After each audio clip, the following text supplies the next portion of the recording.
Yes, Sachin. After reading 5.1, the problem of defining deconstruction, I have several doubts. Say for instance, why is it difficult to define deconstruction? Secondly, the question comes is like, why is it not a negative term?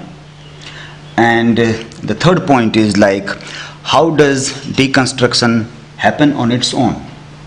I would request you to elaborate a bit on this. Thank you, Dilip.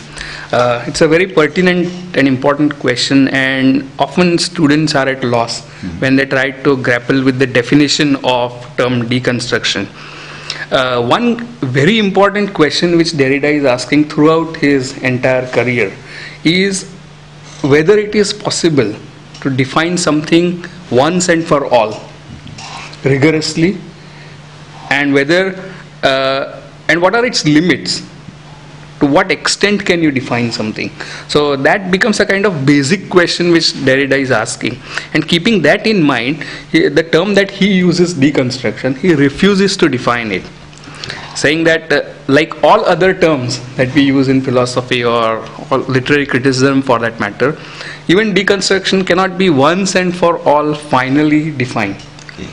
Right? And students and scholars often want something that is clear-cut and defined for their use. Yes. And so Derrida becomes very difficult philosopher to read. So that is one reason why deconstruction is a very difficult idea To define. Yes. So why is it a negative term? Yeah. Why is it exactly not a negative term? Right. Because Derrida says that it's not a destructive activity. It's not something breaking down something for sake of destruction. But what Derrida is doing is inquiring into the condition or what causes a philosophical system to stand up on its feet and fall down.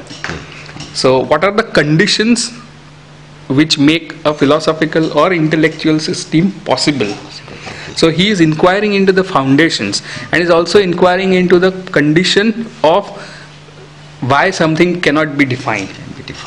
Or a system cannot be finally closed off. So he says that the deconstruction is not a destructive activity but an inquiry into the foundations, causes of intellectual systems.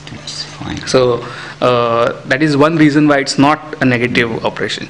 But there is also the point that he makes, that he wants to transform the way people think. Right? So entire structure of Western thought has to be transformed, is what Derrida wants to emphasize. And he takes this from Heidegger's project of destruction, which he wants to translate into French from German. And that is what he is explaining in the famous letter to a Japanese friend. His Japanese friend was a professor who wanted to translate French text of Derrida into Japanese. And so he wants to know how to translate deconstruction. Yes, and that is what we are going to read in the next subsection of the same unit. Right. So the point that comes is like, how does deconstruction happen on its own? Right.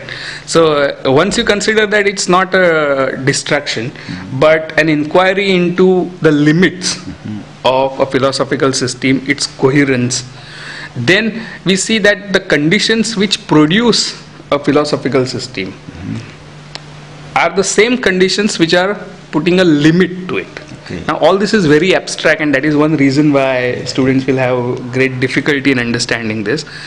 But the very condition, Derrida argues, which produces an intellectual system which is based on distinctions or binary oppositions, as we will see in our next units, is the same condition is responsible for undoing those oppositions.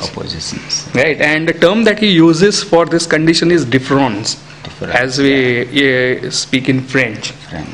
But it is not spelled, it's not spelled differently in French, but in English you have to show the difference. Right? So we'll look into that when we look into the unit of difference. Thank you, sir. Thank you. Thank you.